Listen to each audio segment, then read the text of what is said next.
Magandang gabi po uli mga kapatid at mag-share lang po ako ng mga Bible verse. Ito, basahin po natin itong Matthew 11 verse 28. Yan, Matthew 11 verse 28. Lumapit kayo sa akin, kayong lahat na nahihirapan at nabibigat ng lubha sa inyong pasanin, at kayo bibigyan ko ng kapahingahan. Napakasarap po, no? Sabi niya, lumapit lang daw tayo sa Kanya. Tayo mga nahihirapan, tayo nabibigatan ng lubha sa ating mga problema, at tayo bibigyan niya ng kapahingahan. Ano po ba ang ibig sabihin nun? Kaya mga kapatid, at ayun nga, ilagi kong sinasabi sa inyo na magtiwala tayo sa ating Panginoon. Kung meron tayo mga pagkukulang, kung meron tayong alalahanin, pasensya na po kayo sa mga words ko, kung kayo ay nabibigatan sa inyong sarili, instead na magmukmo kayo, instead na kung ano-ano yung isipin nyo, kausapin nyo ang Panginoon, magdasal kayo. Dahil dito magliliwanag yung isip nyo. Alisin nyo lahat yung takot. Iiwas nyo yung sarili nyo sa isang mga problema. Yun eh. Lumapit kayo sa Kanya, sa ating Panginoon, at tayo ay bibigyan niya ng kapahingahan, o resting, o peaceful of mind. Yun po yun. Kaya nga sabi ko sa inyo, kapag may oras kayo, magbigay kayo ng oras, kausapin niyo yung Panginoon. Kasi dito, talaga makakaiwas kayo talaga na pumunta sa mga lugar na hindi maganda. O kaya naman, may maiba kayong isipin na hindi maganda. Pero pag nagmumuni-muni kayo, lalo na kung nag-iisa kayo, instead na lumabas kayo ng bahay, gastos lang yan.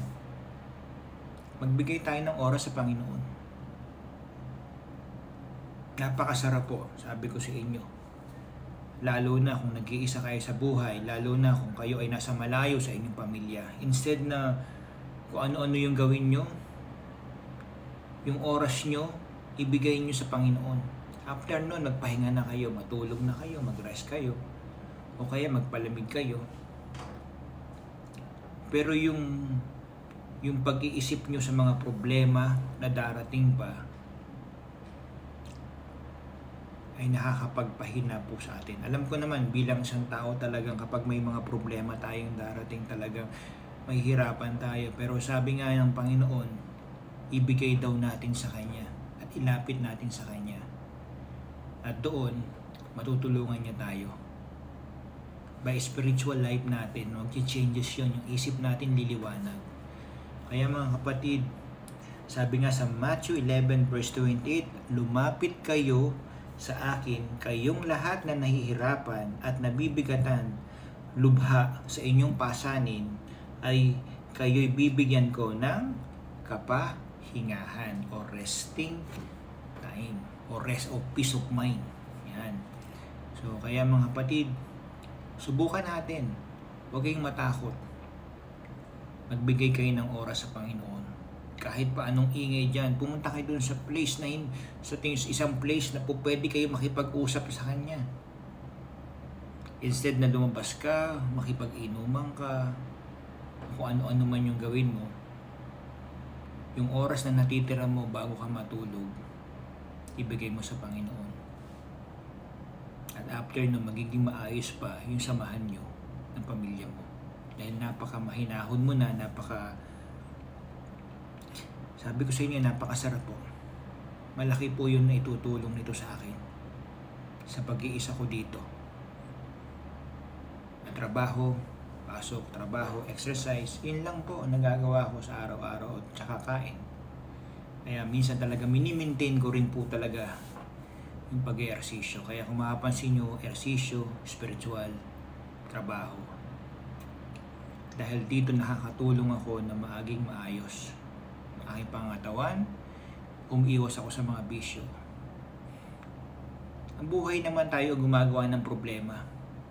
Tayo rin ang gumagawa ng mga sakit dahil sa mga ginawa natin nung kabataan pa natin. Tandaan po natin yan. Tayo ang gumagawa ng lahat. Kung problema tayo sa pera dahil nangutang tayo o kaya naman meron tayong mga binabayaran sa mga nautang ng kamag-anak natin o kaya pamilya natin o kaya mga expenses natin sa bahay na hindi natin nabayaran, talagang tayo magkakaproblema. Kaya tayo ang gumagawa ng lahat. Pero kung ilalapit natin sa Panginoon, magtiwala tayo, maging maayos ang ating pag-iisip, unti-unti mawawala ito. Yun lang po ang aking masabi sa Matthew 11 verse 28. Tayo po ay magdasal. Lord, maraming pong salamat at gabayan mo kami sa aming pagtulog at ikaw na po ang bahala para sa amin. In Jesus' name, Amen.